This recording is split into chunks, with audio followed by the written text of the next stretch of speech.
Donc, ça me fait plaisir de pouvoir vous présenter aujourd'hui cette question des micropolluants dans les eaux, que j'ai intitulée donc de la station d'épuration au robinet, puisque, comme je le disais, en fait, si j'arrive à avancer dans mes slides, comme on le disait tout à l'heure, je travaille aussi sur les micropolluants dans le cycle de l'eau, c'est-à-dire de faire se rendre compte, qu'on puisse se rendre compte en fait que ce qu'on émet dans l'environnement finalement nous revient un jour. Donc on fait partie de l'environnement et ces substances chimiques ont ainsi un impact potentiellement sur nous. Donc, je vais vous parler aujourd'hui essentiellement de l'eau. Alors, il y a beaucoup de choses dont je ne vais pas vous parler. On discutait avant un petit peu en préparant ce matin la conférence. Voilà, je n'allais pas parler de ça, je n'allais pas parler de ça. C'est vrai que je ne peux pas vous parler de tout aujourd'hui, mais je vais essayer de prendre un petit peu un fil rouge sur les domaines des systèmes lacustres. C'est quelque chose que je connais bien. Comme le disait Sandrine tout à l'heure, j'ai coordonné un gros projet sur le lac Léman. Donc, à Lausanne, à l'Université de Lausanne, on a la chance d'avoir un grand laboratoire juste à côté de chez nous, qui est justement le lac Léman, donc système d'eau douce. Et puis, ces lacs qui sont quand même assez intéressants parce que c'est aussi des sources d'eau potable pour la population. Le lac Léman, on va le voir tout à l'heure, c'est une source d'eau potable pour 900 000 personnes autour du lac. Donc, bien sûr, ce que je vais vous présenter aujourd'hui, c'est aussi transférable à d'autres systèmes, par exemple des systèmes marins, notamment en termes de pollution, bien sûr, pas forcément en termes d'effets. Mais j'ai choisi le fil rouge sur les systèmes lacustres et j'ai choisi aussi, vous verrez, de vous parler des médicaments. Donc, si je prends l'exemple du Léman, donc le Léman, vous voyez ici, donc on se trouve ici à Lausanne, Genève ici, on est tout proche de la France, effectivement. Et puis, le lac Léman donc, a une surface de 580 km², une profondeur de 309 mètres ici au milieu du lac entre Lausanne et Évian, donc entre la Suisse et la France, et un temps de résidence de à peu près 12 ans, entre 11 et 12 ans, ce qui veut dire aussi que si on a une pollution dans le lac Léman qui arrive, on mettra, et que la substance ne se dégrade pas, on mettra 12 ans à l'éliminer. Donc, ça veut dire aussi que c'est des systèmes qui peuvent maintenir les substances chimiques, enfin contenir les substances chimiques pendant une certaine période dans ces systèmes-là. Le lac Léman, beaucoup de gens en profitent autour du lac. Donc, c'est d'abord un écosystème avec des poissons, des zooplanctons, phytoplanctons, etc. Il y a beaucoup d'activités récréatives sur le lac. Il y a de la pêche professionnelle. Et comme je le mettais tout à l'heure, alors ce n'est pas 9 millions d'habitants, excusez-moi, c'est de l'eau potable pour 900 000 habitants. Il faudra que je corrige. Même en Suisse, on n'est pas 9 millions. Donc, mon slide est faux. Et puis, mon chiffre est faux. Et puis, en fait, j'ai affiché aussi la carte des plages autour du lac, où on voit, par exemple, que la plupart des plages sont de bonne qualité. Donc, ça, c'est la CIPEL, donc un organisme franco-suisse qui le fait chaque année. Et on voit que la plupart des plages sont de bonne qualité, sauf ici, au niveau entre Thonon et Sierre. Et puis ici aussi, au niveau de Genève, où on a des rejets qui peuvent être assez importants et qui engendrent une qualité de l'eau qui est un peu moins bonne. Maintenant, le lac Léman, c'est aussi un bassin versant d'à peu près 8000 km², une population permanente dans ce bassin versant d'1 million d'habitants. En hiver, avec les stations de ski, je ne vais pas retourner le couteau dans la plaie pour vous, mais enfin, avec les stations de ski, on a 1,5 million, donc on a quasiment la moitié en plus pendant l'hiver. Donc ça, c'est aussi des choses à gérer qui sont assez compliquées, notamment justement pour des stations comme Verbier qui passent de quelques 4000 habitants à 20 000 habitants tout à coup en hiver. Et là, comment on gère justement toute cette question des eaux, cette question de la pollution. Donc, le bassin versant relativement fortement anthropisé, urbanisé, avec effectivement une partie aussi assez importante de terres cultivables. Il y a 20% de terres cultivables sur le bassin versant, avec beaucoup d'arboriculture, beaucoup de viticulture aussi dans la zone en amont du lac. Donc, une forte pression anthropique sur ce lac, avec potentiellement justement des substances chimiques qu'on peut trouver dans le Léman. Alors, il y a quelques années, en 2012, un journal de consommateurs, vous en avez certains en Suisse, nous aussi, on en a un qui s'appelle Bon à savoir, titrait « De nombreux micropolluants dans l'eau potable du Léman ». Donc, ça, c'était en 2012. Et ce qu'ils ont montré, c'est que pour les stations de traitement d'eau potable, enfin les stations qui tiraient leur eau du Léman, notamment ici de Lutry et Saint-Sulpice, qui sont deux communes proches de Lausanne, eh bien, finalement, on trouvait passablement de substances chimiques dans l'eau potable tirée de ces stations de traitement. Notamment, on va y revenir de la metformine ici, qui est un antidiabétique. et de la carbamazépine qui est un antiépileptique. Alors moi, j'habite à Lausanne, je bois cette eau-là et c'est vrai que en voyant un petit peu les quantités de médicaments, de pesticides et d'autres substances qu'on pourrait trouver, c'est clair qu'on peut déjà se poser la question d'où elles viennent. Et puis aussi, est-ce que finalement, ça représente un danger pour la santé? Moi, je sais qu'en 2012, mon fils avait une année, donc je me posais la question, est-ce que je vais pouvoir continuer à lui donner de l'eau pour préparer son biberon, etc. Alors, revenons peut-être un petit peu en arrière. Qu'est-ce qu'un micropolluant? Il n'y a pas vraiment de définition consensuelle, mais si on se base sur ce qu'on a défini comme polluant, un micropolluant, on pourrait dire que c'est une substance qui est détectable dans l'environnement à des très faibles concentrations, donc microgrammes par litre, nanogrammes par litre.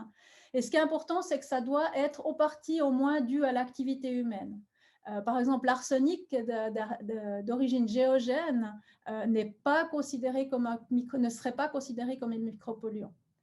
Par contre, certains métaux comme le cuivre, dont certains peuvent venir justement des résidus de pneus ou des résidus de freins des voitures, là, c'est potentiellement des substances qui sont des micropolluants. Et à ces faibles concentrations, elles peuvent engendrer des effets négatifs sur les organismes vivants. Alors, micropolluants, peut-être la plupart d'entre vous n'ont pas besoin de cette image, mais je l'aime bien la donner à mes étudiants quand même, ou justement quand j'ai des émissions de radio ou de télé. Donc, microgramme par litre, c'est un sucre dans une piscine olympique, puis un nanogramme par litre, c'est 1 millième de sucre dans une piscine olympique. Donc, c'est vrai que si vous nagez dans la piscine, que ce soit l'un ou l'autre, vous ne les remarquez pas, vous n'allez pas remarquer que c'est sucré, mais par contre, à ces concentrations-là, il y a déjà des effets potentiellement négatifs sur le vivant. Alors d'habitude, je fais ça en présentiel, donc je demande aux gens de voter combien de kilos ils pensent qu'il y a de micropolluants dans le lac Léman. Aujourd'hui, je ne peux malheureusement pas le faire, mais je vous laisse juste 2 secondes pour y réfléchir. Est-ce que vous pensez qu'il y a une dizaine de kilos? Est-ce que vous pensez qu'il y a une centaine de kilos, une tonne, une centaine de tonnes? Donc, la réponse, c'est pour ce qu'on sait, on est déjà à peu près 65 tonnes.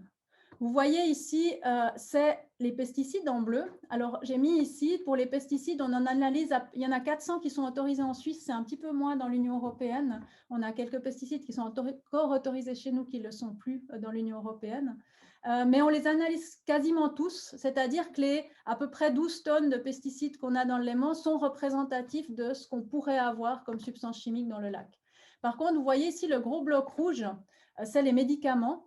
Et sur les 2000 médicaments qui sont sur le marché, substances médicamenteuses, on analyse une centaine. Donc, on voit que si on analysait les 2000, on serait certainement bien plus élevé pour le bloc ici rouge des médicaments.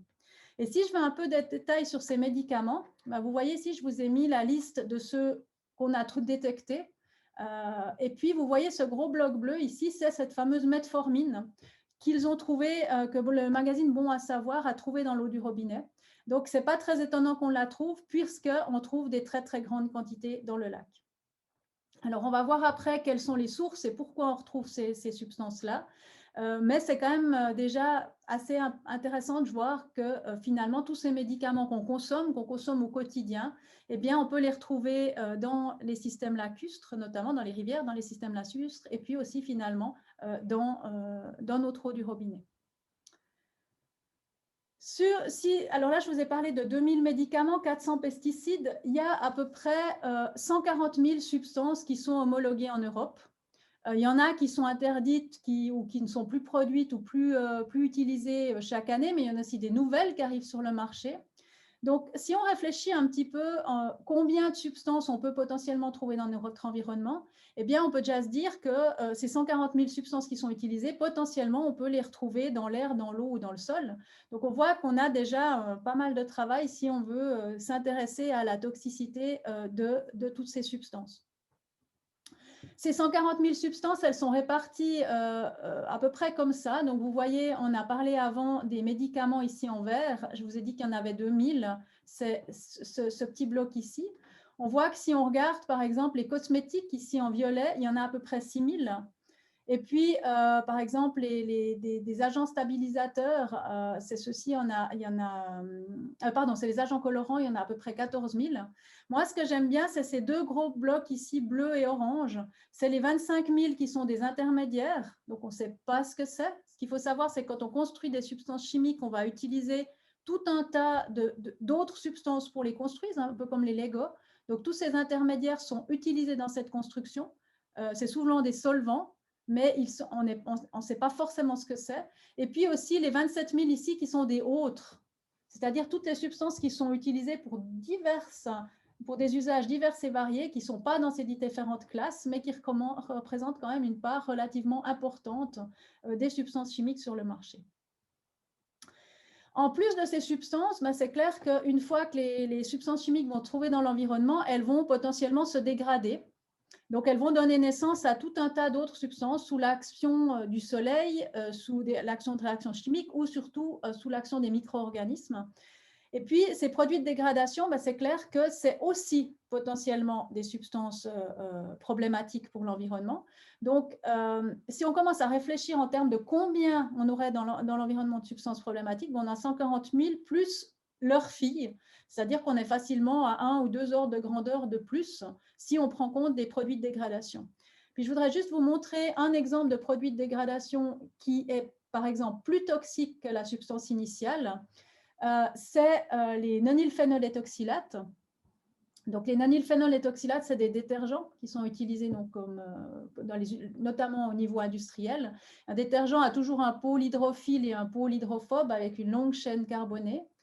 Et puis, ces nonylphénolétoxylates, eh bien, en fait, l'histoire veut que dans les années 70, on utilisait des détergents qui faisaient beaucoup de mousse.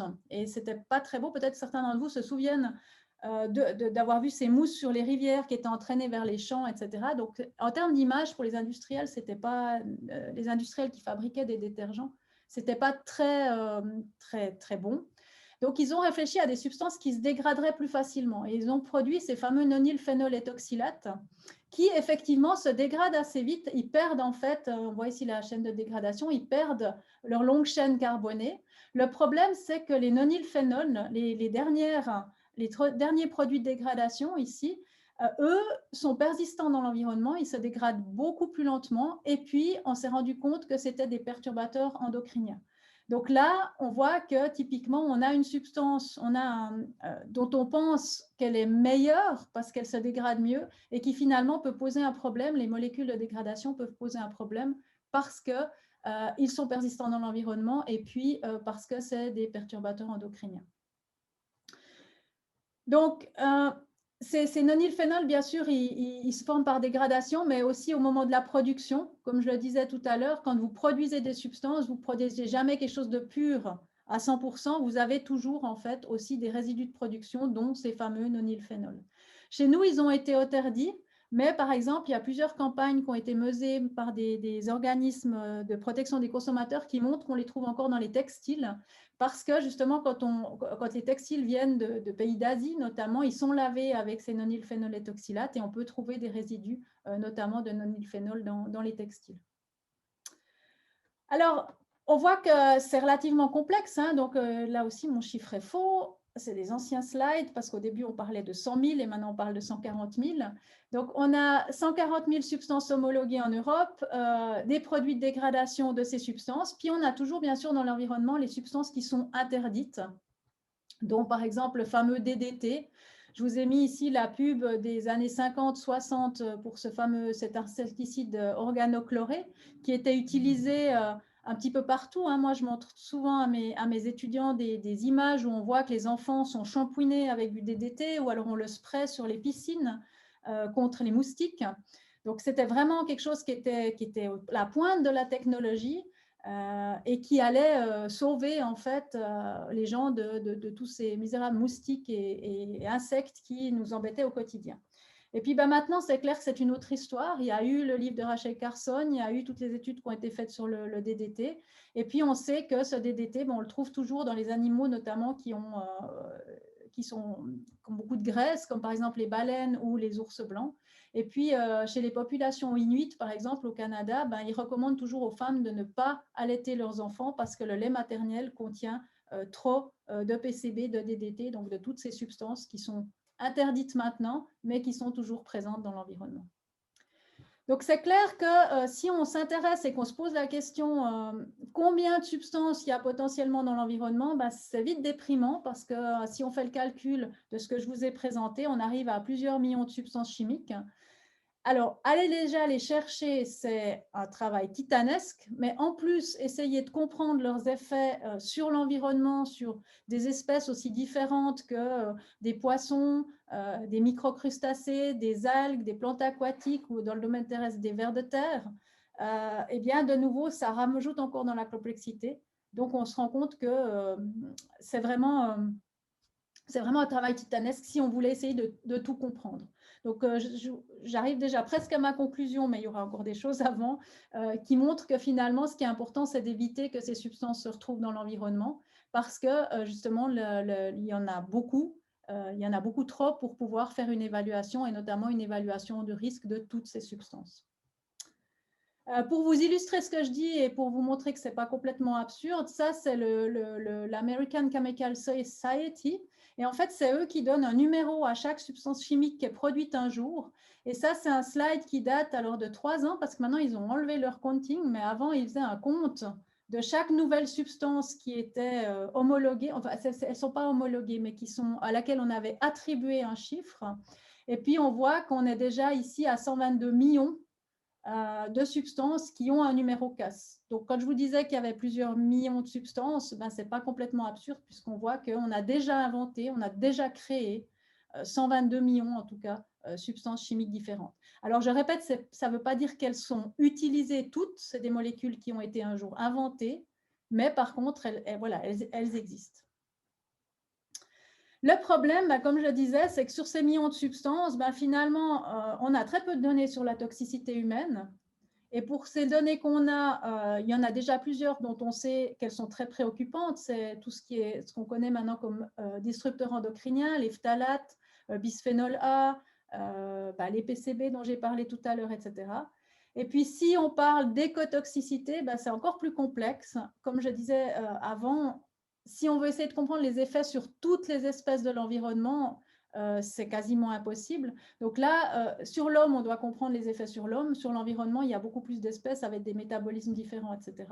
Donc, on a des données complètes, on va dire, ou suffisantes pour calculer un risque. On les a peut-être pour 1 millier de substances. Donc, on voit qu'on manque énormément de données pour caractériser le risque de ces substances chimiques. Alors, j'aimerais vous illustrer ça avec la question des médicaments. Donc, je reviens à mes médicaments dans l'élément.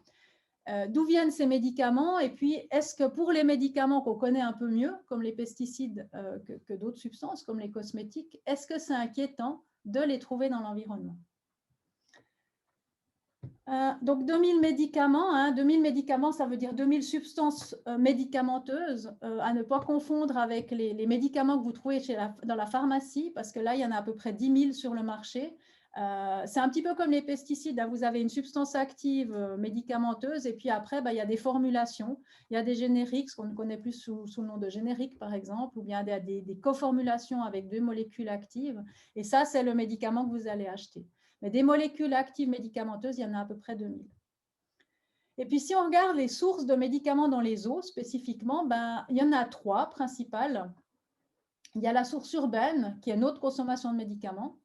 Il y a une source industrielle, et vous verrez que pour nous, en tout cas sur le bassin versant du Léman, c'est un problème. Et puis, il y a une source vétérinaire à laquelle on ne pense pas forcément, mais qui n'est pas non plus négligeable. Alors, je vais peut-être commencer par la plus évidente et celle dont vous avez certainement tous déjà entendu parler, qui est la consommation humaine. Donc, effectivement, quand vous consommez un médicament, et on le fait tous régulièrement, en général, justement, quand j'ai un public devant moi, je fais un sondage pour savoir qui a déjà consommé un médicament dans le mois passé, et puis à peu près tout le monde lève la main. Donc, effectivement, c'est quand même quelque chose qu'on fait régulièrement. Donc, ce médicament, c'est clair qu'on ne va pas le stocker dans le corps, sinon à la fin de notre vie, on serait des petites pharmacies vivantes. Mais ce médicament, en fait, le corps va le reconnaître comme une substance toxique quelque part et il va chercher à l'éliminer avec notamment le foie qui va essayer de métaboliser ce médicament pour le rendre plus soluble et puis les reins notamment qui vont l'éliminer dans les urines principalement. Mais ça peut aussi être dans les fesses. Ces médicaments, on va les retrouver puisqu'ils partent avec les urines dans les toilettes. Les toilettes nous amènent en général à la station d'épuration. Et la station d'épuration des eaux usées, elle n'a pas été conçue, en tout cas pas chez nous, pour éliminer des substances chimiques. Elle a été conçue pour éliminer la matière organique. Elle a été conçue pour éliminer le phosphore, l'azote, mais pas des médicaments qui passent en général souvent tout outre pour se retrouver dans le milieu aquatique. Alors ça, c'est une mesure qu'on avait fait à la station d'épuration de Lausanne avec l'ibuprofène, que vous connaissez tous certainement, donc un anti-inflammatoire assez couramment utilisé, par exemple dans l'Advil, etc.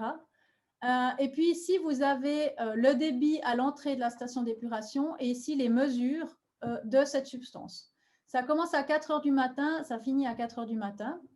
On voit avec le débit qu'on a ici ce qu'on appelle le pic du matin. Les gens se lèvent avant d'aller aux toilettes, avant d'aller au travail, ils vont aux toilettes en général. Enfin, quand on se lève, c'est la première chose qu'on fait souvent, c'est d'aller aux toilettes. Et puis après, il y a une baisse un petit peu pendant la journée, un petit pic, mais ce n'est pas vraiment un pic vers midi. Et puis vous avez la baisse ici de nouveau le soir. Et on a le deuxième pic. En général, on en a deux dans une station d'épuration, qui est le pic du soir avant d'aller au lit. Donc on est des êtres relativement classiques. On va aux toilettes le matin en se levant et pour sûr le soir avant d'aller au lit. Et puis vous voyez que la nuit, le débit diminue. Et si on regarde les données ici du ibuprofène, on voit qu'on a un pic du matin. Et ça, c'est classiquement les gens qui prennent un médicament le soir, ils ont mal à la tête, ils ont mal au dos, et puis on va l'excréter le matin avec les urines du matin. Il n'y a pas du pic le soir, on voit qu'on est assez bien réparti sur la journée, mais vous avez des médicaments pour lesquels vous avez un pic le matin, un pic le soir, en fonction de la posologie avec laquelle vous devez prendre ce médicament. Vous avez, ça c'est sur une journée, mais après vous avez des médicaments qu'on trouve plutôt la semaine et pas le week-end. Typiquement, c'est ce qui est utilisé en radiologie. Tout ce qui est produits de contraste, on les trouve très peu le week-end, on les trouve la semaine. Vous avez des médicaments qui sont plutôt en hiver plutôt qu'en été. Par exemple, les antibiotiques, on en trouve plus en hiver qu'en été. Donc voilà, en fonction de la posologie, on a vraiment, on retrouve à la station d'épuration ce qu'on va consommer. Alors, j'aimerais faire deux petits apartés là-dessus. Un, pour dire qu'on travaille de plus en plus avec les médecins qui, eux, sont aussi intéressés, c'est ce qu'on appelle le smart medicine, sont aussi intéressés à ces questions-là, notamment pour réduire la consommation et la prescription de médicaments. Donc, on est en train de travailler avec eux parce que pour eux, c'est aussi intéressant d'avoir ces données pour savoir quelle est la consommation de ces différents médicaments. Et puis l'autre chose, vous avez peut-être aussi entendu parler, ce type d'étude maintenant est beaucoup utilisé par la police scientifique, notamment pour analyser les résidus de drogue, héroïne, cocaïne, etc., et voir comment à l'échelle d'une ville, ces drogues sont consommées. Donc les eaux usées sont très intéressantes. On les utilise aussi maintenant pour le Covid-19 d'ailleurs. Vous les utilisez en France, en Suisse, on n'a pas tellement pris le pli de ça, mais en fait, apparemment, à Paris et à Marseille, je crois qu'ils analysent aussi les traces de virus pour voir en fait l'augmentation des infections. Alors, les eaux usées donc, sont un indicateur qui peut être un indicateur très intéressant de notre manière de nous comporter. Dans l'environnement, oui, j'ai oublié ça, une fois qu'ils sont émis, c'est clair que l'exposition elle est plus ou moins constante. Par rapport aux pesticides qui arrivent de manière saisonnière, les médicaments arrivent de manière plus ou moins constante. Donc, même si ils se dégradent dans l'environnement, ils vont rester toujours présents puisque l'arrivée est plus ou moins constante. Je vais passer ce slide-là. Peut-être vous montrer un tout petit peu pourquoi ils peuvent poser problème. Ça, c'est les 14 groupes de médicaments qui sont reconnus en Europe et en Suisse. Et si on regarde un petit peu dans les détails, on voit qu'il y en a certains dont on peut se dire par rapport à leur prescription, par rapport à leur mode d'action, qui peuvent être particulièrement problématiques. Par exemple, tout ce qui sont les médicaments hormonaux, on a parlé avant de substances qui ont des effets endocriniens sur le système hormonal. Typiquement, tout ce qui est médicaments qui ont des effets sur les hormones sexuelles ou hormones systémiques vont avoir potentiellement un effet dans l'environnement aussi au niveau du système hormonal. Tout ce qui est antibiotiques, on sait maintenant, les médecins parlent de l'ère post-antibiotique et la question se pose de savoir dans quelle mesure les antibiotiques qu'on retrouve dans l'environnement pourraient induire des résistances chez les bactéries dans l'environnement, qui pourraient potentiellement aussi être transmises aux bactéries qui infectent les humains. Et puis ici, tout ce qui est antiparasitaire, insecticide, insectifuge, puisque c'est comme les pesticides, des produits qui sont développés pour être toxiques. Donc, on voit que simplement en regardant la liste, on a potentiellement des médicaments qui pourraient être problématiques, en tout cas au niveau du risque qu'ils pourraient poser pour l'environnement. Alors ça, c'était pour la source urbaine. Maintenant, parlons un tout petit peu de la source industrielle. Je vous disais qu'on n'a pas simplement de problème dans le Léman avec ça. C'est quelque chose qu'on a découvert par hasard. Donc avec cette CIPEL, donc cette commission internationale franco-suisse pour la protection des eaux du Léman, on mesure depuis les années 60 tout un tas de paramètres dans le Léman, donc ici notamment au milieu du lac. Et puis en 2005-2006, on a commencé à être capable, au niveau analytique, d'analyser beaucoup plus de substances chimiques qu'avant. Et on a commencé à analyser des pesticides un peu tout azimut, des médicaments tout azimut. Et on s'est rendu compte qu'il y avait des substances qu'on trouvait dans des quantités énormes, comme par exemple la carbamazépine, qui est un antiépileptique, ou la mépivacaïne, bupivacaïne, prilocaïne, qui sont des anesthésiants. Il y avait plus que 4 tonnes dans le Léman. Or ça, ce n'est pas du tout explicable par leur utilisation autour du lac. Et en cherchant un peu, on s'est rendu compte qu'ils avaient en fait des caractéristiques, c'est qu'on ne les trouvait pas. Ici, vous avez la profondeur du lac et les concentrations. On ne les trouvait pas en surface, mais on les trouvait plutôt en profondeur. Et ça, c'est typiquement la zone d'insertion du Rhône, donc du fleuve, dans le lac Léman. Donc ici, comme les eaux sont plus froides, il va s'insérer en fait dans le lac en profondeur. Et puis en cherchant un peu, on s'est rendu compte, par exemple pour la carbamazépine, ça c'est la contribution des stations d'épuration directement dans le lac, ça c'est la contribution des rivières, et ce gros point brun ici, c'est la contribution du Rhône, mais qui n'est pas à l'échelle, parce que sinon il couvrirait toute la carte. Et on s'est rendu compte que 98% de la carbamazépine qui se trouve dans le Léman provenait du Rhône. Et ça, c'est parce qu'il y avait un site de production chimique ici de médicaments, Orgamol BASF. Alors, ça, ils nous éjectaient pas de la carbamazépine volontairement, mais simplement lorsqu'ils changent de production, ils vont laver tout le matériel, les cuves et tout, et toute cette eau, elle part vers les stations d'épuration. Et on a vu avant que ces stations d'épuration n'étaient pas capables d'éliminer ces substances chimiques. Donc, on avait dans les grandes années 800 kg de carbamazépine par année qui arrivaient dans le Léman. Et dernière source, c'est la source vétérinaire. Donc, les animaux reçoivent des médicaments. On est toujours étonné, en Suisse, on me dit toujours, on a interdit les antibiotiques dans l'élevage. En fait, oui, dans les 3 semaines qui précèdent l'abattage. Mais par exemple, les veaux, quand ils sont séparés de leur mère, comme ils sont stressés, souvent ils ont la diarrhée. Donc, on leur donne systématiquement des antibiotiques. On utilise aussi des hormones pour synchroniser les troupeaux. Ou bien on utilise des insecticides comme l'ivermectine, des vermifuges comme l'ivermectine, qui permet de vermifuger les animaux. Et là, c'est un exemple de ce qu'on trouve après. Donc ici, vous avez le purinage. Donc le tracteur va épandre le purin sur les champs. Parce que c'est comme pour nous, les animaux qui vont consommer des médicaments vont les excréter dans les urines. Ces urines, on va les trouver dans les purins, on va les étendre sur les champs. Puis ce qu'on voit ici, c'est que là, c'est des concentrations d'un antibiotique, la sulfaméthazine. Vous avez en bleu le débit dans une rivière et puis en noir les concentrations de cette substance. Puis on voit qu'ici, vous avez le purinage et à la première pluie, les concentrations dans la rivière, elles augmentent quasiment du même ordre de grandeur que les pesticides. On voit qu'à la deuxième pluie, ça a été lessivé, puis après, on retrouve moins. Et ça, c'est aussi une contribution assez importante des médicaments, de sources de médicaments dans l'environnement. Alors maintenant, si je vous représente ce que je vous ai montré avant sous forme d'histogramme d'une autre façon, vous avez ici les médicaments qu'on trouve dans le Léman. Donc ici, la metformine, le gros bloc bleu qu'on trouve en plus, avec en plus grande quantité, avec les concentrations, donc entre 0,2 et 0,4 microgrammes par litre. Donc c'est vraiment important. Et puis après, en descendant, la mépivacaïne, etc., jusqu'à l'acide méphénamique, qui est un anti-inflammatoire.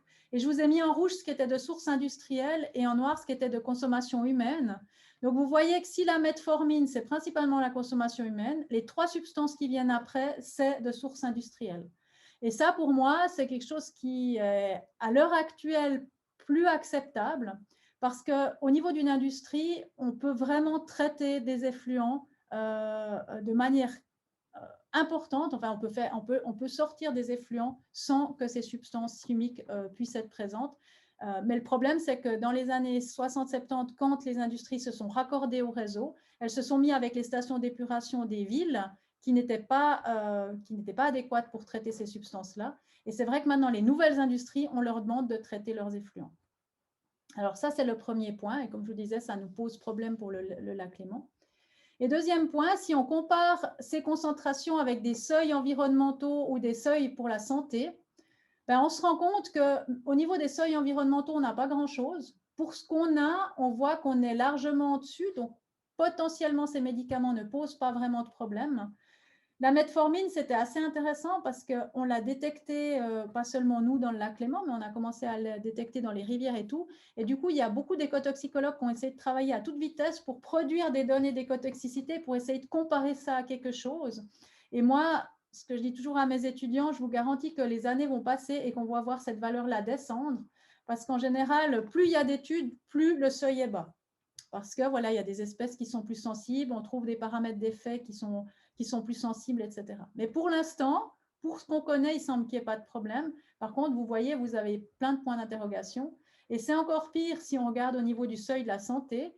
Moi, je reçois régulièrement des questions des journalistes ou de personnes individuelles qui me disent, comme moi, je me suis posé la question, peut-on encore boire l'eau du robinet? Eh bien, pour le moment, on ne peut pas répondre parce qu'on n'a aucune idée de l'effet à long terme de la consommation à très faible concentration de ces substances. Alors, ce qu'on peut répondre, c'est que la consommation via l'eau est beaucoup moins importante que la consommation via l'alimentation, si par exemple on regarde les pesticides, ou bien pour les médicaments, ben, elle est moins importante, c'est clair, que si vous prenez des médicaments vous-même. Mais ça reste qu'on n'a aucune idée sur cet effet sur la santé. Donc, dans l'état actuel de la recherche, on sait qu'il y a certaines substances qui présentent un risque pour l'environnement. C'est certaines hormones, j'en ai parlé, l'éthénylestradiol, qui est l'hormone de la pilule contraceptive, ou des médicaments comme le diclofénac qui sont bioaccumulables et qui ont déjà, on sait que par exemple les poissons sont très sensibles au diclofénac et le diclofénac peut amener à des lésions du foie. La plupart des autres substances, bon, on l'a vu juste maintenant, la toxicité individuelle, elle semble négligeable pour l'instant, mais on a toujours peu de données sur la toxicité à long terme. On n'a quasiment aucune donnée pour l'homme sur les effets à très long terme et on ne tient pas compte des mélanges. Et là, je voulais juste vous remontrer cet exemple. On voit, je vous ai parlé de chacune de ces substances seules, mais en fait, dans le lac, les poissons, les zooplanctons, les phytoplanctons, ou nous, quand on boit l'eau du robinet, on est confronté au mélange de toutes ces substances ensemble. Et puis, si on regarde ce graphique qui avait été fait dans les années 2000, quand on a eu un groupe en Allemagne qui a beaucoup travaillé sur les effets des mélanges, ici, vous avez l'inhibition de la fluorescence de bactéries luminescentes. Et puis, ils ont mélangé des substances qui, chacune, individuellement, ont 1% d'effet. Et on voit que l'effet de toutes ces substances, eh bien, c'est quasi 20% d'effet. C'est ce qu'on appelle something from nothing, donc quelque chose de rien. C'est-à-dire que même si on a toutes les substances qui sont à des doses très, très faibles, bah, finalement, l'effet commun peut être important. Alors, il me reste 5-10 minutes pour j'essaie d'être pas trop longue, il me reste 5 minutes pour vous parler un petit peu de ce qu'on peut faire, parce qu'il y a effectivement beaucoup d'inconnus. Je vous ai montré qu'il y avait des milliers de polluants dans l'environnement. Alors, lesquels aller chercher? Quelles sont les sources? Quelles sont les concentrations? Quels sont les effets sur l'homme et l'environnement individuellement? Puis, on voit que si on commence à s'intéresser encore au mélange, ben, ça rajoute une complexité en plus. Et puis, comme je dis à mes étudiants, on peut vite être découragé en se disant mais là, on ne sait pas quoi faire. Donc, quoi faire? Ben, moi, c'est vrai que alors j'utilise le mot de principe de précaution, mais mes collègues qui travaillent en droit me disent que ce n'est pas tout à fait ça. Ce que je veux dire par là, c'est que je pense que l'idée serait pour aider ou pour diminuer le risque dans l'environnement, d'éviter que ces substances se trouvent dans l'environnement, soit en évitant de les utiliser, soit en évitant de les relarguer dans l'environnement. Et puis, typiquement, je vais vous montrer quelques exemples. Par exemple, au niveau du consommateur, j'aime bien utiliser les cosmétiques parce que je pense que chacun peut se sentir concerné puisqu'en général, on se douche tous à un moment ou l'autre de la journée, on se met de la crème ou quelque chose du style. Donc, on part du principe que quelqu'un qui se maquille, se démaquille, utilise 500 substances cosmétiques par jour. Là, j'entends tous les messieurs qui vont me dire « Youpi, moi, je n'utilise pas autant ». Ce n'est pas tout à fait vrai. C'est quasi la même chose pour les hommes, surtout que les hommes utilisent de plus en plus de produits cosmétiques aussi. Et si vous ne me croyez pas, je vous invite à faire l'exercice ce soir dans votre salle de bain. Vous prenez vos produits cosmétiques et vous lisez la liste de tous et vous verrez qu'on arrive largement à 200, 300 si on prend le shampoing, le gel douche, etc. etc. Alors, là, j'illustre ça avec un produit cosmétique pour les enfants, un produit solaire. Et si vous faites la liste, vous allez trouver une trentaine de substances. Alors, bien sûr, ça commence par l'eau, mais après, vous allez avoir une trentaine de substances dont vous n'avez aucune idée de ce qu'elles sont. Et moi non plus, si vous me posez la question, sans aller chercher, quand je lis butylène, glycol, dicaprilate ou bien bicétiène, alors celui-là, je n'arrive jamais à le prononcer. Voilà, je ne sais pas ce que c'est. Donc, il faut aller chercher. Et si on cherche un petit peu, eh bien, on se rend compte que, par exemple, l'octocrylène, par exemple, dans ce produit solaire pour les enfants, vous avez 4 filtres UV chimiques. Vous avez un émollient, un hydratant, etc. Donc, on arrive à trouver à peu près à quoi correspondent les substances que vous avez dans vos cosmétiques. De nouveau, c'est beaucoup plus compliqué si vous essayez de savoir quels sont les risques qu'elle pose. Et par exemple, l'octocrylène, il est controversé depuis un moment pour ses effets bioaccumulables et effets endocriniens. Et je vous mets en fait, les autres, on ne sait rien, mais oui, ça vient après, pardon. Les autres, c'est difficile parce que je n'ai pas trouvé de données. Ceux qu'on connaît, par exemple, c'est les conservateurs. Vous avez certainement entendu parler des parabènes. Souvent, je demande aux gens justement, est-ce que vous utilisez des produits sans parabènes? Ils me disent oui, mais ce qui a remplacé les parabènes, c'est par exemple le phénoxyéthanol, qui lui-même est aussi controversé maintenant pour ses effets endocriniens. Donc, voilà, c'est des substances qu'on peut trouver dans les cosmétiques et qui sont controversées. Et ce que je voulais dire, c'est que là, il y avait chez nous, en tout cas, il y a à peu près un mois, un gros article sur justement l'octocrylène et qui titrait « Quand un fil de protection solaire se dégrade et devient cancérogène ». Donc, ce filtre que je disais qui était très controversé, ben, on se rend compte qu'effectivement, il est potentiellement problématique. Alors, quoi faire? Eh bien, moi, j'aime bien, il y avait les cantons suisses ont fait il y a quelques années une sorte de tout ménage qui disait qu'est-ce qu'on peut faire? Ben, au minimum, on peut choisir des produits plus naturels. Alors, quand on ne sait pas, comme vous voyez pour les cosmétiques, où c'est qu'il y a, à quoi correspondent les substances, on peut choisir par exemple des listes plus courtes. Doser au plus juste. C'est vrai que ça, c'est typiquement ce qu'on voit avec les pesticides, où c'est vrai que les agriculteurs ont en général suivent des cours pour savoir comment les utiliser, mais quand je discute avec le Kidam qui utilise des pesticides, souvent on dose un peu plus pour être sûr que ça marche. Donc doser au plus juste et se passer des substances inutiles. Alors les substances inutiles, il y a 2 exemples que j'aime bien donner, c'est les désodorisants d'air intérieur. Peut-être que vous appréciez que ça sente bon chez vous, mais vous polluez l'atmosphère de votre appartement, de votre maison, avec des substances qui, certaines sont allergènes, certaines sont des perturbateurs endocriniens. Donc là, je pense que typiquement, c'est quelque chose dont il faudrait se passer. Et l'autre chose, c'est ce qu'on met en général dans les toilettes pour faire l'eau bleue ou l'eau verte. Là aussi, ça sert strictement à rien. Et en fait, ça fait que polluer l'environnement avec des colorants, avec des bactéricides, etc. Donc, déjà, au niveau du consommateur, on peut faire certaines choses, mais il est bien clair qu'on ne peut pas tout faire. Et par exemple, une des solutions qui a été prise en Suisse, c'est d'améliorer les traitements dans les stations d'épuration. Et j'ai appris ce matin qu'à Marseille, apparemment, il y a un hôpital qui a aussi mis ce type de traitement en place pour éliminer justement les substances chimiques avant leur rejet dans l'environnement. Et puis, à côté de ça, c'est clair qu'il y a plein de choses d'autres qui peuvent être faites. Si on parle des produits pharmaceutiques, comme je disais, on travaille de plus en plus avec les médecins qui, eux, réfléchissent aussi aux prescriptions. Un type de médicament qui, typiquement, est surprescrit, c'est les inhibiteurs de la pompe à protons. C'est des médicaments qui sont utilisés quand vous avez de l'acidité gastrique. Ils sont donnés même aux enfants et souvent sur des très longues périodes qui semblent qu'ils ne servent à rien. En tout cas, les nouvelles études semblent qu'ils servent à rien. Et puis, on les retrouve dans l'environnement. Les cosmétiques, j'en ai parlé. Au niveau des pesticides, il y a pas mal d'actions qui sont faites pour essayer justement de diminuer les pesticides. Donc, je sais que les villes en Suisse, beaucoup sont passées à 0 pesticide. Je crois qu'en France aussi.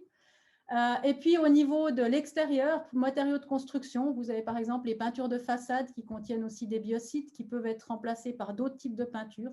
Donc, je pense que vraiment l'idée, c'est de conjuguer des effets des actions à la source avec des actions sur le traitement en bout de chaîne. Et puis, c'est comme ça qu'on va arriver à améliorer les choses. Voilà, je vous remercie pour votre attention et puis volontiers pour des questions. Merci beaucoup, Nathalie, pour cette présentation. Nous avons des questions dans le chat. Je vais y revenir dans un instant. Peut-être pour démarrer un peu et te faire approfondir juste un peu ce point, je voudrais rebondir sur une de tes dernières diapositives où tu dis que parmi les choses que l'on peut faire, c'est utiliser des produits plus naturels. Mais effectivement, il faut aussi penser à la dose parce que c'est pas parce que c'est naturel que c'est pas dangereux. On peut penser aux huiles essentielles, si c'est mal utilisé, ça peut devenir toxique. Donc c'est vrai que c'est important d'associer en fait ces deux actions simultanément, plus de naturel et à de bonnes doses. Alors on va commencer. Tu as approfondi pour moi, en fait. Oui, pardon. Tout à fait, c'est complètement juste parce que j'ai souvent des gens qui me disent ah, mais est-ce qu'on ne peut pas remplacer les parfums par des huiles essentielles et tout? Puis en fait, les huiles essentielles, c'est extrêmement. Enfin, les plus grands toxiques sont dans la nature et les huiles essentielles, c'est extrêmement fort. Donc, ça ne devrait pas s'utiliser comme ça et je suis complètement d'accord avec ce que tu dis. Alors pour les questions, je vais démarrer peut-être par des questions qui ont été posées assez tôt dans la présentation. Et notamment, est-ce que l'on sait combien il y a de métabolites ou produits de dégradation en moyenne pour un composé par an? Alors, je vais peut-être arrêter le partage ou bien il y a des questions qui me demandent de revenir sur la présentation. Non, non, non. Ok, ce sera plus sympa comme ça. Alors, non, on ne sait pas du tout, et parce qu'il y a très peu de molécules qui sont. Alors, déjà, la dégradation peut être très différente suivant quels micro-organismes sont présents. Donc, déjà, suivant le type de dégradation, ça peut être. Les métabolites produites peuvent être différentes. Et puis, pour la trazine, je dirais qu'elle composé qui est le mieux connu. Classiquement, il y a une dizaine de métabolites qui sont produites. Mais de nouveau, dans d'autres conditions, avec d'autres micro-organismes, etc., il peut y en avoir d'autres qu'on ne connaît pas. Il faut savoir que ces métabolites, on les prédit sur la base de modèles. Donc, la plupart du temps, c'est de la modélisation.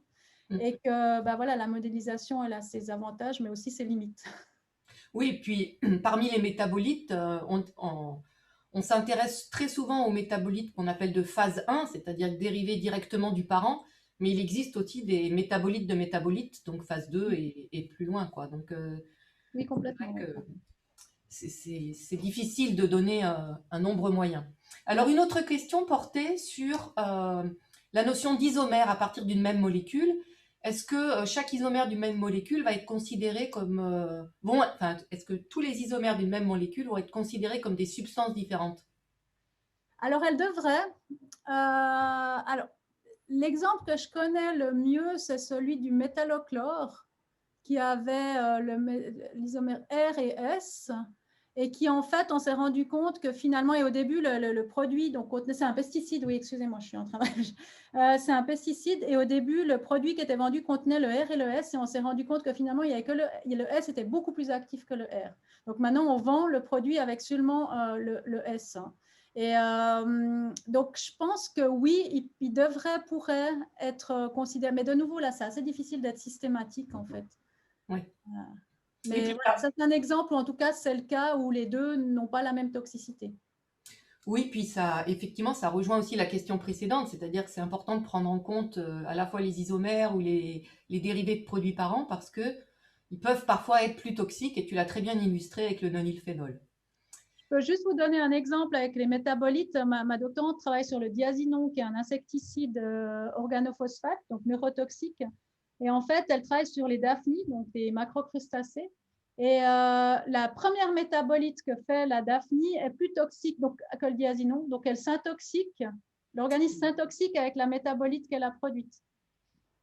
Et c'est la métabolite 2 qui est moins toxique et qui est finalement éliminée. Donc, on est en train d'essayer de comprendre pourquoi d'ailleurs, parce que c'est assez bizarre de se dire que finalement, c'est aussi, il existe la même chose avec les médicaments. Hein. Si vous prenez le tamoxifène, qui est un médicament qui est un anticancéreux, ce n'est pas le tamoxifène qui est actif, c'est le tamoxifène qui a été métabolisé par le foie et c'est lui qui est actif contre le cancer. Donc, c'est très complexe en fait, cette question des métabolites. Alors, Élodie Brelot nous a donné une information par rapport à, quand tu as évoqué le suivi des virus, du coronavirus dans les eaux usées. Effectivement, apparemment, il y aurait en France une trentaine de stations d'épuration au sein du réseau qui s'appelle Aubépine et qui suivent l'évolution de la pandémie au travers des eaux usées.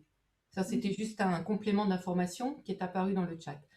Alors ensuite, une question qui est arrivée vers la fin, je crois au moment où tu parlais de la composition des cosmétiques et que tu évoquais le cas du parabène par exemple.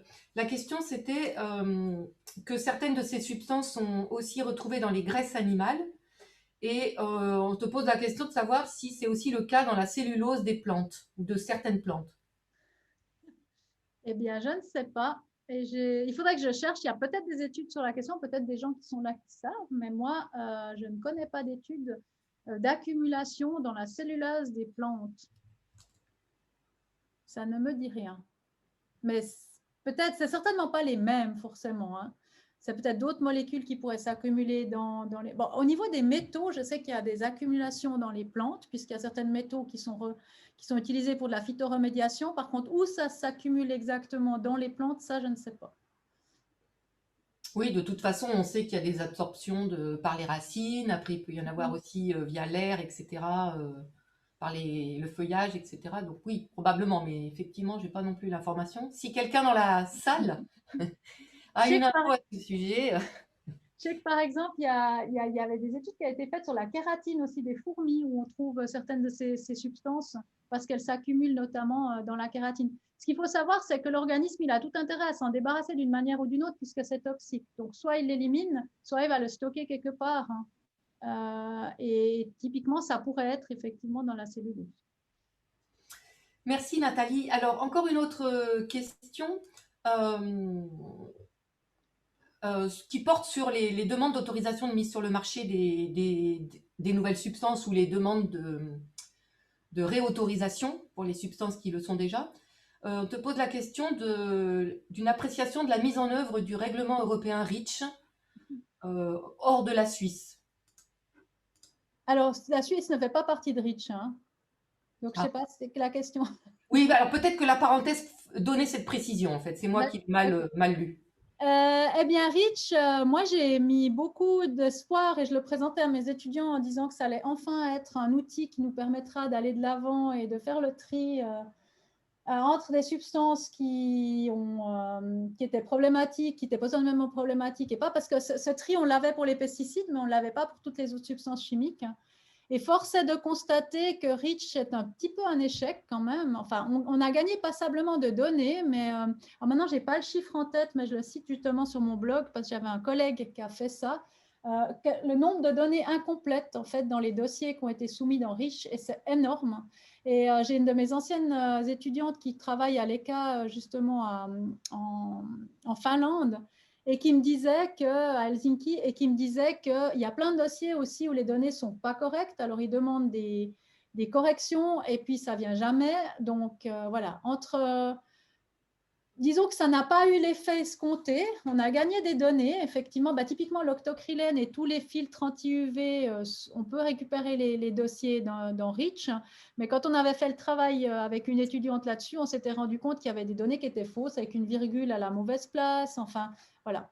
Donc, autant dire que REACH, pour moi, je ne dis pas que c'est un échec complet, mais disons qu'on n'a pas eu l'effet escompté, en tout cas pas l'effet de réduire les substances mises sur le marché et réduire le risque.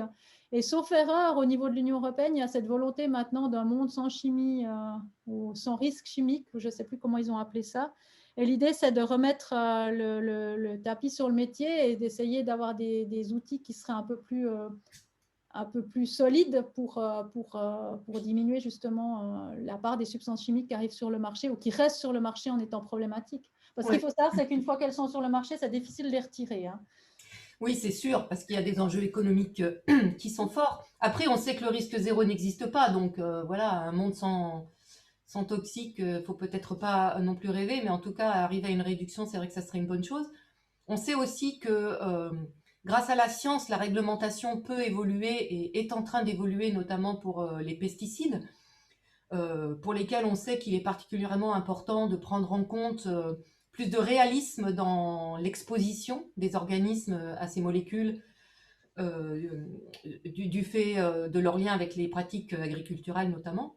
Mais après, il faut quand même peut-être rappeler comment ce que l'on demande aux industriels en termes de REACH, en termes d'évaluation de l'écotoxicité notamment, ça reste quand même assez léger avec un test, enfin avec 3 tests de laboratoire sur 3 espèces qui ne sont pas forcément représentatives de l'écosystème dans lequel on va ensuite trouver la substance, avec des expositions qui ne sont pas représentatives de la réalité environnementale, etc. Donc on base finalement enfin les prises de décision reposent très souvent sur des données qui sont incomplètes au regard de ce qui se passe vraiment dans l'environnement.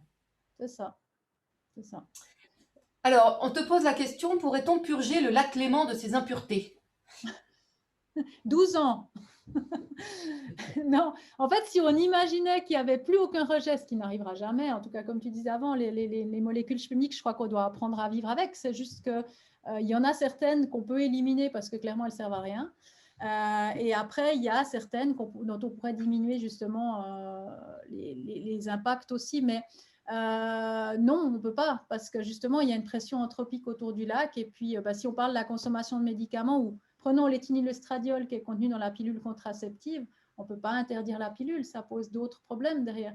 Et on voit avec la pandémie actuelle où on a tout à coup une pléthore de désinfectants qui sont utilisés et de Oui, substances, voilà, et une pléthore de médicaments. Moi, je vois mon papa l'a eu sans symptômes, et en fait, ils ont donné quand même des antibiotiques. Et là, on va lancer un travail pour voir un petit peu les conséquences sur le lac, parce que moi, ça m'intéresse de voir ce qu'on doit trouver dans le lac Léman suite à la pandémie, enfin pendant et suite à la pandémie, en termes, est-ce qu'on aura une augmentation des médicaments, est-ce qu'on aura une augmentation de triclosan ou des ammonium quaternaires qui sont énormément utilisés dans ces désinfectants. Donc, on va oui, voir. oui, ben, tu en parles sur ton blog d'ailleurs du fameux triclosan, alors qu'il est maintenant interdit dans les pâtes dentifrice et tout ça, mais effectivement, on le voit dans la composition de certains gels hydroalcooliques.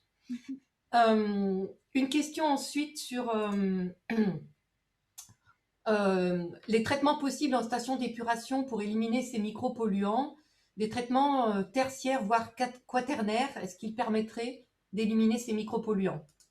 Alors, ce qu'on fait, ce qu'on va mettre en place en Suisse, normalement jusqu'en 2025-2030, sur la plupart des grandes stations d'épuration, c'est des traitements effectivement quaternaires qui sont soit de l'ozonation, soit du charbon actif. Donc, soit on va casser ces molécules, soit on va les absorber sur des filtres. L'ozonation n'est pas idéal parce qu'on ne sait pas ce qu'on produit derrière quand on les casse. Et puis si l'eau, surtout dans les eaux usées, on a pas mal d'ammonium, on peut créer des nitrosamines derrière qui sont cancérigènes, donc ce n'est pas forcément idéal. Donc souvent, il faut mettre un filtre quand même derrière. Puis à côté de ça, il y a d'autres systèmes avec des membranes qui se développent et autres, mais principalement, oui. Alors, moi, je dirais que la technologie, elle existe. C'est aussi ce que je disais pour les systèmes industriels. La technologie, elle existe. Après, c'est un coût. Et puis, c'est là qu'en général, on commence à discuter. Ouais. Parce que, voilà. Mais quand vous partez sur la station Mir, vous êtes capable de recycler l'eau. Voilà. Donc oui, on peut faire de l'eau potable très propre avec des eaux usées. Maintenant, le coût est important et ça dépend des volumes, etc. Alors, ça nous amène à la question qui suit. Est-ce que, à titre personnel, tu filtres l'eau du robinet? Et est-ce qu'il faut filtrer l'eau du robinet, sachant que dans les filtres, il y a probablement encore des substances Alors, déjà, en fait, moi, je réponds par l'inverse. Non, alors moi, je bois de l'eau du robinet tous les jours. Je donne l'eau du robinet à toute ma famille aussi. Et j'ai pas mis de filtre. Pourquoi? Déjà parce que les filtres, quand on les met, il faut les changer régulièrement parce que sinon, on risque de les encrasser avec des bactéries et il y a des développements bactériens qui peuvent se faire dedans qui sont bien plus problématiques que les substances chimiques.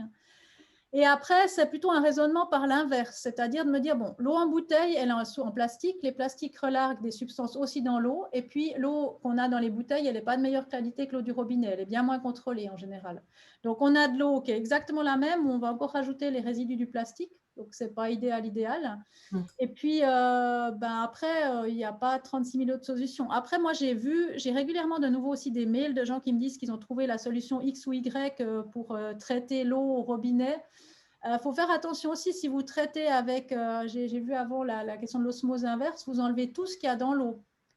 Donc, ce n'est pas non plus idéal pour la boire tous les jours. Donc, il n'y a plus de sels minéraux, etc.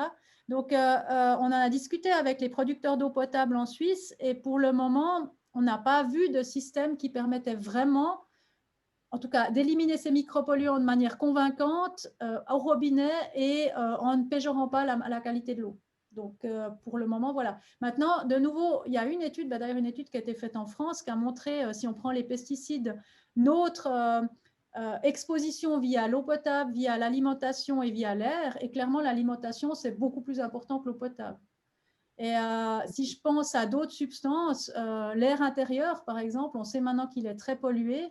On a une exposition qui est nettement plus importante via l'air intérieur, ce qu'on respire tous les jours, que via l'eau potable. Donc, avant de s'inquiéter de l'eau potable, même si je dirais que dans la philosophie, on aimerait qu'on eau soit pure, mais avant de s'inquiéter de l'eau potable, je pense qu'il y a plein d'autres choses à prendre en compte où on peut réduire notre exposition aux substances chimiques. Du coup, tu as répondu à une autre question qui portait justement sur l'eau en bouteille plastique, effectivement. Donc voilà, on a un élément de réponse. Alors, il paraît que c'est la semaine de sensibilisation pour les alternatives aux pesticides. Ok. C'est pas. Bon, voilà, je fais Totalement. passer l'info pour ceux qui l'ont pas vu dans le chat. Mais bon, là, de nouveau, hein, c'est assez intéressant parce en Suisse, on a 2 initiatives pour interdire les pesticides en fait, qui vont arriver au mois de juin. Vous savez, on vote régulièrement en Suisse. Et en fait, on a un travail avec un monsieur justement qui s'intéresse aux pesticides bio. Et on se rend compte que les pesticides bio, dans l'imaginaire, on s'imagine qu'ils sont nettement moins problématiques. Mais en fait, les insecticides bio sont tout aussi toxiques que les insecticides de synthèse. Donc là aussi, il y a pesticides et voilà, réflexion autour du naturel, du bio, qui n'est pas forcément toujours mieux que la chimie de synthèse. Tout à fait.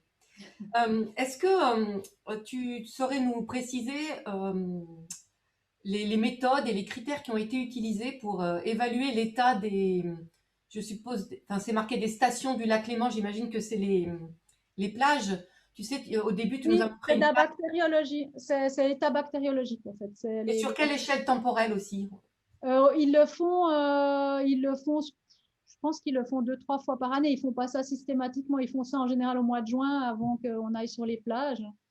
Après, on sait que c'est pas tout à fait correct parce que typiquement, on a pas mal de rejets par temps pluie des stations d'épuration. Et puis, des fois, pendant 2-3 jours après un temps pluie, on a encore des bactéries. Bon, alors, c'est pas quelque chose qui va nous tuer non plus, mais il y a quand même des plages, notamment ici, tout près de l'université, où il y a un panneau qui dit que si on est une personne sensible, c'est mieux de ne pas se baigner là. Mais en temps sec, c'est des plages qui sont de bonne qualité. Il n'y a pas de rejet continu, on va dire, d'eau usée. C'est principalement par rapport au rejet d'eau usée.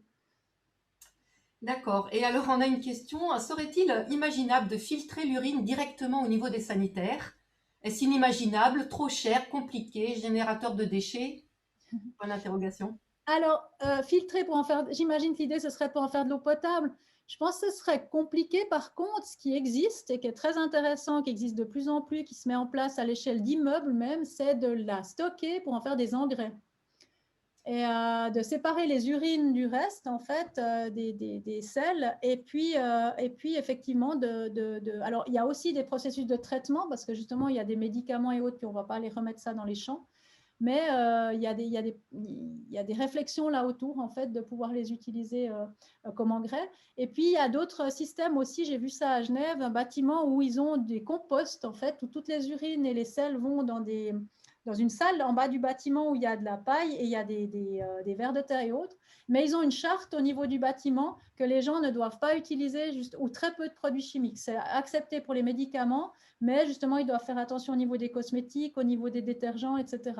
Donc, il y a une réflexion aussi en début de chaîne pour ne pas aller casser, on va dire, ce système en mettant trop de produits chimiques. D'accord. Euh, euh, une autre question sur la cartographie des zones d'exposition à des concentrations à risque pour l'environnement. Serait-il possible de mesurer directement les effets des micropolluants sur les organismes aquatiques pour une Alors, meilleure cartographie? il y a des méthodes qui existent maintenant. Bon, comment dire? Il y a des méthodes qui permettent d'aller évaluer certains paramètres sur les organismes aquatiques, notamment par exemple des marqueurs de stress qui peuvent être liés à des organismes aquatiques, à des stresseurs chimiques. Mais en général, c'est toujours compliqué. C'est-à-dire, soit on a montré au laboratoire les effets d'une substance ou d'un mélange de substances sur une espèce, mais ce n'est pas représentatif de l'environnement. Soit on va dans l'environnement, on prend des espèces et puis on voit des effets. Et puis la difficulté, c'est de le lier à certaines substances chimiques qui pourraient engendrer ces effets. Même si on a des marqueurs, par exemple comme les métallothionines, qui sont des indicateurs de stress avec des métaux, on ne sait pas quel métal. Donc, en général, c'est des analyses qui sont intéressantes d'utiliser en complémentarité et puis d'avoir justement, par exemple, des analyses chimiques avec une analyse de risque, des données sur le terrain, c'est ce qu'on appelle des triades en fait, des données sur le terrain qui permettent de mettre en évidence la biologie, l'état de la biologie et certains marqueurs de stress, et des données qui sont en laboratoire qui permettent d'évaluer l'écotoxicité. Et c'est ça qui permet finalement Parce que souvent, hein, si vous regardez... par exemple, nous, dans le lac Léman, on a aussi des analyses sur la biologie. Depuis les années 90, les zooplanctons baissent, et notamment les daphnies. On ne sait pas pourquoi. Et voilà, ça peut être la température, ça peut être des substances chimiques, ça peut être plein de choses. Et c'est ça. Alors maintenant, ce que moi j'ai beaucoup d'espoir, on va essayer de faire ça, c'est d'essayer de prendre, comme on a un monitoring qui est très très long sur le Léman, avec autant la chimique, des paramètres phosphore, azote, température et autres, et la biologie. L'idée, ce serait d'utiliser ces fameux modèles de machine learning maintenant, où on met d'un côté la biologie, un peu de l'autre côté les paramètres explicatifs, puis de regarder si on voit des liens. Ça pourrait être un essai pour essayer de faire ce lien de manière plus claire. Oui, tout à fait. Alors après, on a parlé des effets cocktails, hein, effectivement, la nécessité de considérer des mélanges de substances, mais il y a aussi les interactions de l'effet de ces substances avec les facteurs environnementaux. Bah, tu parlais de la température, mais il peut y en avoir d'autres, hein, l'acidité du milieu, tout un tas d'autres facteurs environnementaux qui peuvent influencer la toxicité des molécules. Une question au sujet des seuils environnementaux pour les contaminants chimiques. Bon, moi, j'avais mis dans le chat que quand tu nous as présenté ces seuils environnementaux, ben, tu nous les as présentés sans les assortir d'une incertitude. Donc déjà, pour moi, on aurait une meilleure vision en fait de ces seuils si on pouvait leur associer une incertitude. Mais voilà, quelles sont les pistes pour avoir une meilleure évaluation de ces seuils? C'est une question assez intéressante parce que moi, en Suisse, on a beaucoup de chimistes et très peu d'écotoxicologues. Et souvent, ils viennent justement avec leurs données, puis ils veulent un seuil.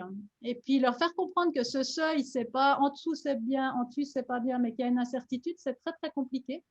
Oui. Surtout qu'on n'arrive pas vraiment avec nos valeurs de Pinec qu'on appelle en fait, où on utilise 3 données, puis un facteur de sécurité, puis on calcule un seuil. Ben, avec 3 valeurs, un facteur de sécurité, la certitude, elle est énorme, mais on ne sait pas la chiffrer. Donc ça, il y a un domaine, pour moi, il y a vraiment un domaine de recherche assez intéressant que personne n'exploite vraiment encore, mais aussi parce que je pense qu'on n'a pas suffisamment de données à disposition pour le faire peut-être, mais qui serait justement quelle est l'incertitude de ces seuils? Est-ce qu'on pourrait améliorer ces méthodes pour calculer ces seuils? Alors, il y a tout un tas de gens et de lobbies qui sont intéressés à ce qu'on ne le fasse pas. Oui. Mais je pense que vraiment, et en toxicologie humaine, c'est pareil, hein, ils ont le même débat quand je discute avec eux. On aurait vraiment tout à gagner à faire un travail là-dessus parce que nos risques qu'on calcule, c'est vraiment ça. Hein. Oui, c'est Si ça. on trouve une donnée de plus et le seuil il descend de 10, Ouais. et tout à coup, il faut expliquer à tout le monde que le seuil est descendu. Et nos méthodes sont vraiment des méthodes qui datent des années 70, qui sont pas, voilà, qui mériteraient d'être améliorées. Là, je pense qu'il y aurait vraiment du boulot. Bah, d'autant qu'on sait que l'Europe, avec l'EFSA notamment, a des recommandations fortes en matière de quantification des incertitudes et qu'au niveau des outils de modélisation et en particulier la statistique, on sait faire quantifier les incertitudes. Donc, Mm. après, ce qu'on ne sait pas bien faire, c'est effectivement identifier toutes les sources d'incertitude. Et c'est là où ces facteurs de sécurité, finalement, pour le moment, je ne suis pas sûre qu'on arrivera à s'en passer un jour, parce que identifier toutes les sources qui vont causer de l'incertitude, ça, c'est presque impossible.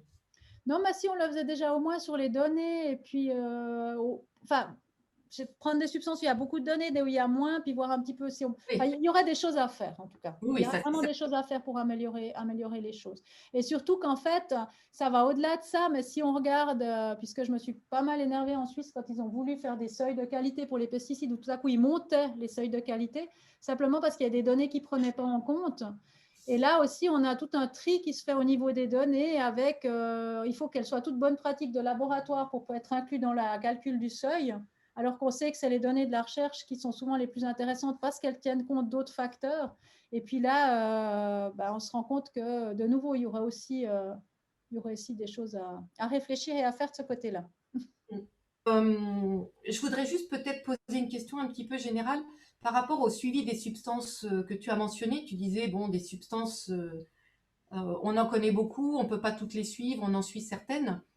Comment est-ce que ce choix il est fait? Est-ce qu'il est fait par rapport à un intérêt d'une toxicité potentielle sur l'homme uniquement, ou est-ce qu'on va aussi considérer des substances qui vont plutôt avoir des effets toxiques sur les espèces dans les écosystèmes autres que l'homme? Alors, je vais te décevoir, le choix, il est fait en fonction de ce que peuvent faire les laboratoires d'analyse. Ouais, ouais. Après, c'est pour ça qu'on essaye enfin en tout cas j'essaye de travailler de plus en plus, notamment avec le monde médical, parce que moi la thématique des médicaments m'intéresse pas mal, et puis de voir avec eux les prescriptions, qu'est-ce qui est le plus prescrit, et de travailler en fonction de l'utilisation, qu'est-ce qui est utilisé en grande quantité, et puis en parallèle sur la question de la toxicité pour finalement arriver à focaliser sur les substances les plus intéressantes, en tout cas celles à considérer en priorité. Maintenant, ce qu'il faut savoir, c'est que même les médecins ne savent pas et n'ont pas vu d'ensemble. Et nous, on a un organisme en Suisse qui s'appelle Swissmedic qui regroupe les données de consommation de médicaments. Pour obtenir une année de mesure pour une substance, je dois payer 15 000 euros. Ah oui, Donc, c'est assez rédhibitoire. ouais. Donc voilà, et puis après, voilà, on essaye d'aller, les substances vétérinaires, c'est pareil, j'ai eu 3 travaux d'étudiants qui sont allés interroger des vétérinaires, donc c'est vraiment, malheureusement, et je pense que chez vous, en tout cas en Europe, c'est pas beaucoup mieux, c'est très compliqué d'avoir accès déjà à une liste complète de toutes ces substances, qu'est-ce que c'est, pourquoi elles sont utilisées, dans quelle quantité, parce qu'idéalement, ce serait ça, c'est d'avoir des outils de tri qui permettraient de à la fois regarder celles qui sont le plus utilisées, comparer avec la toxicité, et ça, on peut pas faire, on peut malheureusement pas faire, Mm. même pour les pesticides qu'on connaît depuis bien longtemps maintenant.